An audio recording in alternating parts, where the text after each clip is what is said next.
नमस्कार, आप देख रहे हैं न्यूज 18 राजस्थान। मैं हूं आपके साथ आयुषी गुप्ता। चलिए रुक करते हैं खबरों की ओर। जयपुर हेरिटेज नगर निगम की मेयर मुनेश गुर्जर को हाईकोर्ट से बड़ी राहत मिली है। कोर्ट ने मुनेश गुर्जर के निलंबन के आदेश को रद्द कर दिया है। इसके साथ ही मामले में की गई प्रारंभिक जांच को भी रद्द कर दिया। देखिए रिपोर्ट।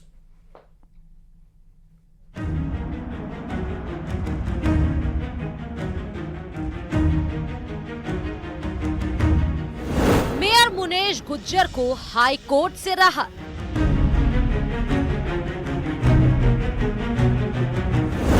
हाई कोर्ट ने रद्द किया मेयर का निलंबन।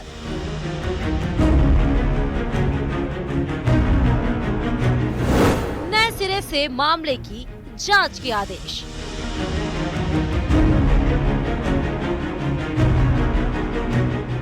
ये दूसरी बार है जब हाई कोर्ट से जयपुर हेरिटेज नगर निगम की मेयर मुनेश गुर्जर को राहत मिली हो। 23 अगस्त को कोर्ट ने सरकार के निलंबन के फैसले पर जहां रोक लगाई थी, वहीं अब निलंबन के फैसले को रद्द कर दिया है। साथ ही प्रशासन को 1 महीने के अंदर नए सिरे से जांच के आदेश दिए हैं। कोर्ट के फैसले पर मेयर मुनेश गुर्जर खुशी जताई।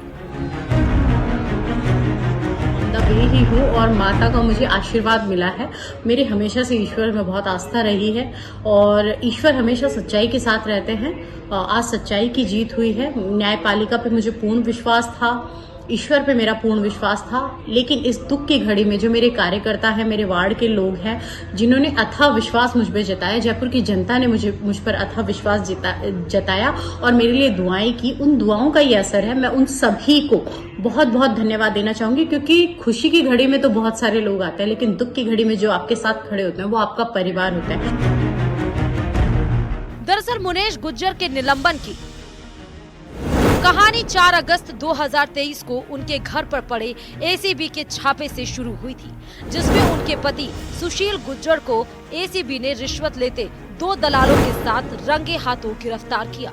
सुशील गुर्जर पर पट्टा जारी करने के बदले 2 लाख रुपए रिश्वत लेने का आरोप था। कहा गया कि ये रकम मेयर मुनेश गुर्जर की मौजूदगी में ली गई है। घर की तलाशी में भी 40 लाख रुपए कैश मिलने की बात सामने आई। एक दलाल घर से 8 लाख रुपए नगद मिलने का दावा किया गया, जिसके बाद 5 अगस्त को बिना जांच के मुनेश गुर्जर को मेयर पद से निलंबित कर दिया गया। मुनेश गुर्जर के पुनः निलंबन वाले मामले में हमारे द्वारा ये स्पष्ट केस कोर्ट के समक्ष पेश किया गया था कि जो प्रारंभिक जांच अधिकारी सरकार द्वारा नियुक्त किए गए थे, वह मुनेश गुर्जर के पूर्व निलंबन मामले में सरकार की तरफ से ओआईसी थे। ओआईसी रहते हुए ही उन्होंने प्रारंभिक जांच रिपोर्ट दी। जांच रिपोर्ट में उन चार्जेस में भी मुनेश गुर्जर को दोषी माना जिसकी चार्जशीट या नोटिस कभी मुनेश गुर्जर को नहीं दिए गए। इस तरीके से जो प्रारंभिक जांच अधिकारी थे वो दुर्भावना पूर्वक कार्य कर रहे थे और उनकी किसी भी प्रारंभिक जांच रिपोर्ट पर सस्पेंशन ऑर्डर पास किया जाना अनुचित है। कोर्ट ने इस सारी बहस को और सारे डॉक्यूमेंट्स को, रिकॉर्ड को देखने के बाद माना कि प्रारंभिक जांच अधिकारी जो हैं उन्होंने एप्लीकेशन तक को भी लिखित बयान मानते हुए रिपोर्ट दी है, वो ओआईसी रह चुके हैं, उनके द्वारा दी गई जांच रिपोर्ट वो गलत है। इसी आधार पर सस्पेंशन भी अनुचित है। सरकार ने कहा कि इसे प्रारंभिक जांच है और इसमें जो भी निष्कर्ष दिया गया है उसके आधार पर मुनेश गुर्जर की याचिका को मंजूर करना वो अनुचित होगा। सरकार की दलील। इस फैसले के खिलाफ मुनेश गुर्जर ने हाई कोर्ट का रुख किया, जिसके बाद 23 अगस्त को हाई कोर्ट ने यह कहते हुए निलंबन पर रोक लगाई कि सरकार प्रारंभिक जांच के बिना मेयर को निलंबित नहीं कर सकती है। 24 अगस्त को मुनेश गुर्जर ने निगम कार्यालय पहुंचकर अपना काम शुरू किया, लेकिन विभाग ने अपनी प्रारंभिक में उन्हें दोषी माना, जिसके बाद 22 सितंबर को उन्हें दोबारा निलंबित कर दिया गया। ऐसे में एक बार फिर मुनेश गुर्जर ने कोर्ट का रुख किया।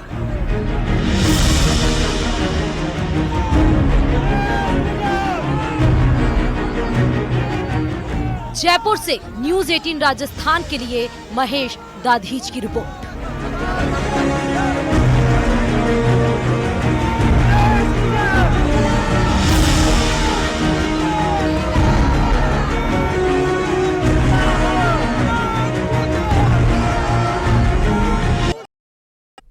तो मतगणना से पहले पार्टी नेताओं ने अपने अपने दावे शुरू कर दिए हैं। बीजेपी और कांग्रेस से प्रदेश में सरकार बनाने के दावे कर रहे हैं। कल सामने आए एग्जिट पोल के आंकड़ों में बीजेपी को हल्की बढ़त मिलती नजर आ रही है। हालांकि 2 दिन बाद 3 दिसंबर को नतीजे सबके सामने होंगे। सुनिए बीजेपी और कांग्रेस के नेताओं का जीत को लेकर के क्या कहना है। भारतीय जनता पार्टी बहुमत की सरकार बनाएगी। कुल मिलाकर जिस तरीके से 5 साल में कांग्रेस के शासन में अराजकता थी, कानून व्यवस्था खराब थी, किसान जमीनों की नीलामी से त्रस्त थे, नौजवान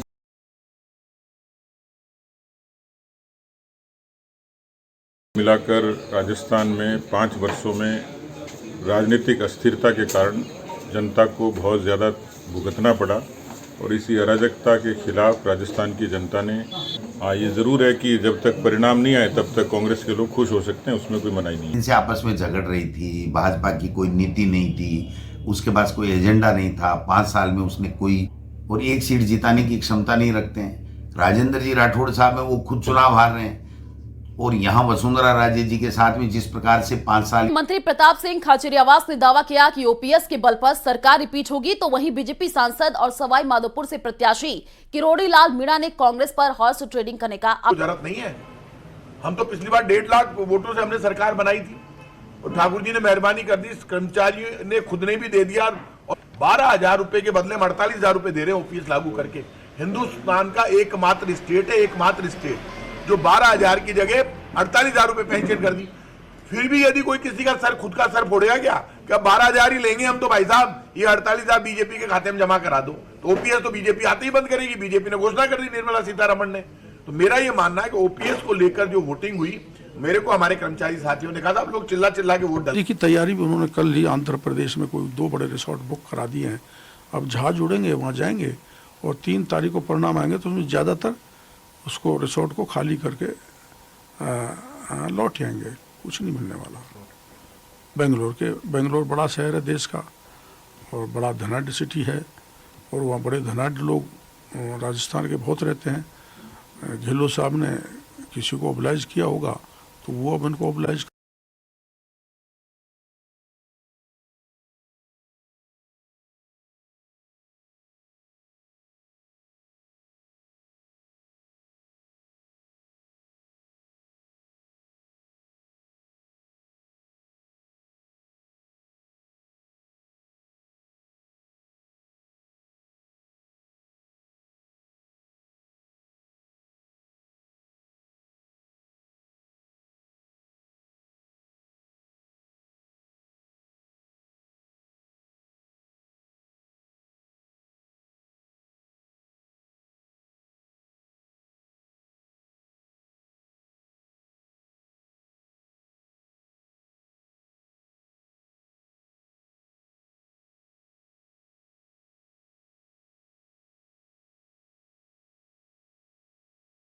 इस बीमारी के इन्फ्लुएंजा और माइक्रोफ्लूजिडमा और SARS-CoV-2 के कारण होना बताया जा रहा है। जेके लॉन अस्पताल में भर्ती नवजात शिशुओं, गर्भवती महिलाओं को इस बीमारी के लक्षण ना आ पाए, इसके लिए पूरी तरीके से सतर्कता बरती जा रही है। अस्पतालों में चिन्हित isolation bed, oxygen supported bed, ICU bed और ventilator bed, oxygen plant, oxygen concentrator और उपकरणों की जांच परख की जा रही है। निर्देश प्राप्त हुए थे, गंभीर कोई बात नहीं है अभी, पर फिर भी जो सिस्टम हेल्थ सिस्टम है उसको अपडेट करने के लिए एक मॉक ड्रिल का निर्देश प्राप्त हुए थे। तो उसके तहत हमने आज जेके लॉन हॉस्पिटल में हमारा जो सिस्टम है उसको चेक करके देखा। हमने आईसीयू की व्यवस्थाएं देखी, बाकी आइसोलेशन बेड्स को हमने आइडेंटिफाई किया, उसमें वेंटिलेटर्स को हमने आइडेंटिफाई किया फंक्शनल है या नहीं है। ऑक्सीजन कंसनट्रेटर जो हमारे पास रखे हुए थे उनको हमने चला के देखा है। हमारी व्यवस्थाएं दुरुस्त है, बिल्कुल परफेक्ट है और हमारे ऑक्सीजन प्लांट्स भी हमारे पास काम कर रहे हैं। तो हमारे पास जो मॉक ड्रिल है वो हमारा पूरा सक्सेसफुल रहा है और जैसे निर्देश आगे प्राप्त होंगे राज्य स्तर से वैसा काम करेंगे। तो यात्री सुविधाओं के लिए फिक्रमंद रेलवे प्रशासन धौलपुर में आंखें मूंदकर बैठा हुआ है। यहाँ करोड़ों की लागत से कार्य हो रहे हैं, लेकिन इसके बाद भी रेलवे जरा सी सुविधाजनक रास्ता देने में फेल साबित हुआ है। हालांकि रेलवे का कहना है कि यात्री नए एफओजी से आ जा सकते हैं, लेकिन हकीकत में नवीन एफओजी मुख्य सड़क और सर्कुलेटिंग एरिया से दूर है, जिसके कारण यात्रियों के लिए ट्रेन पकड़ना असंभव है। आपको बता दें कि स्टेशन के बाहर की तरफ रेलवे धौलपुर लाइन बिछाने समेत अन्य कार्य चल रहे हैं। गत दिनों भूमिगत केबल बिछाने के लिए गड्ढे खोद दिए गए हैं, जो यात्री जैसे तैसे निर्माण कार्य के बीच से होकर के आसान रास्ते से निकल रहे थे। वह अब हादसे संभावना यहां पर लगातार बढ़ता हुआ दिख रहा है।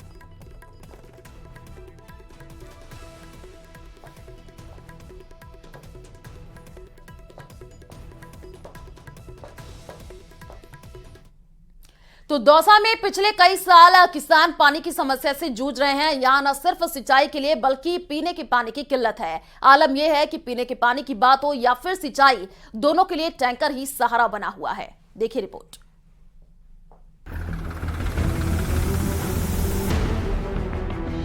यह स्थिति बहुत खराब हो चुकी है।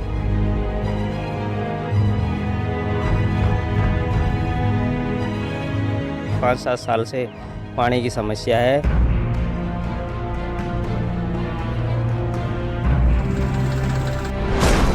इत्तेफाक रखो इस कहानी से,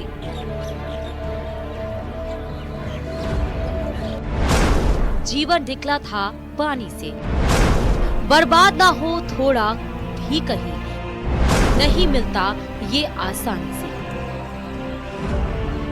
इन चंद पंक्तियों का मर्म दौसा के किसान बखूबी समझते हैं, जो इन दिनों पानी की समस्या से दो चार हो रहे हैं। डार्क जोन में आने वाले दौसा जिले में ना तो पीने का पानी है और ना ही सिंचाई के लिए कोई व्यवस्था। ऐसे में यहाँ के किसान टैंकर के सहारे सिंचाई करते हैं। पहले हमारे खेतों में जैसे पहले कुएं चलते थे, उसके बाद में समरसेबल चलती थी, लेकिन अभी 5-7 साल से पानी की समस्या है। इस वजह से खेतों में गेहूं बोने के बाद में टैंकरों से पानी दिया जा रहा है। कुछ साल पहले तक दौसा में किसान सिंचाई के लिए कुओं पर निर्भर थे।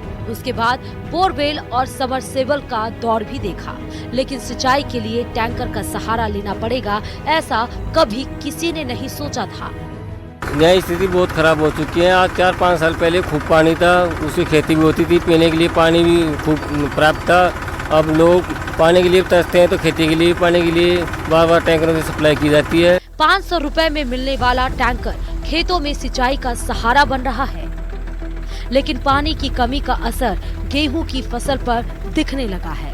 पहले जहां भरपूर मात्रा में गेहूं की फसल तैयार होती थी, वहीं अब एक दुक्का किसान ही टैंकर के सहारे सिंचाई की हिम्मत जुटा पाते हैं। पानी पीने के लिए नहीं है, खेती के लिए तो क्या पीने के लिए ही नहीं है। हम तो यह सोचा था भाई गेहूँ हो जाएंगे, लेकिन गेहूँ के पार क्या पीने के लिए पड़ रही है पार। तो गेहूं की अब क्या है, इसे टैंकर से दे रहा है पानी, और क्या कर। पानी की ऐसी किल्लत यहाँ के लोगों के लिए बड़ी मुसीबत बनी है। पीने के पानी से लेकर खेतों की सिंचाई तक लोग टैंकर पर निर्भर हो चुके हैं।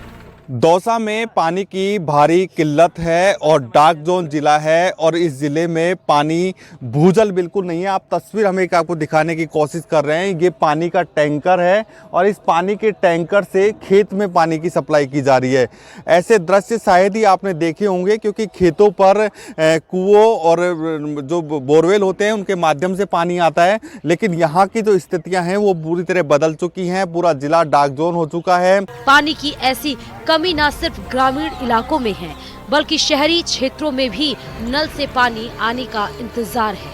यहाँ के लोगों को उम्मीद है कि शायद नई सरकार बनने पर इनकी इस समस्या का समाधान निकलेगा।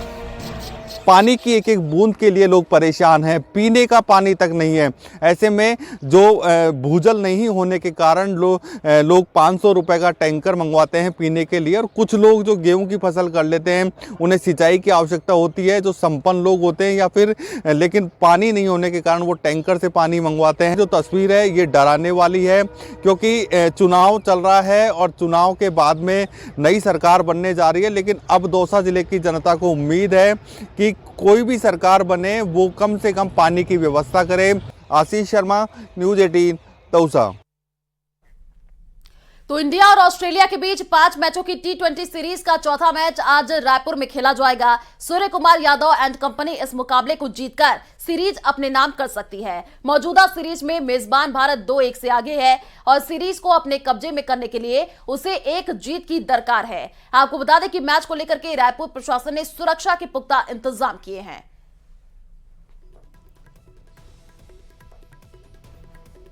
तो देखिए, सीरीज में मेजबान भारत 2-1 से आगे है और रायपुर में सीरीज का चौथा मैच खेला जाएगा।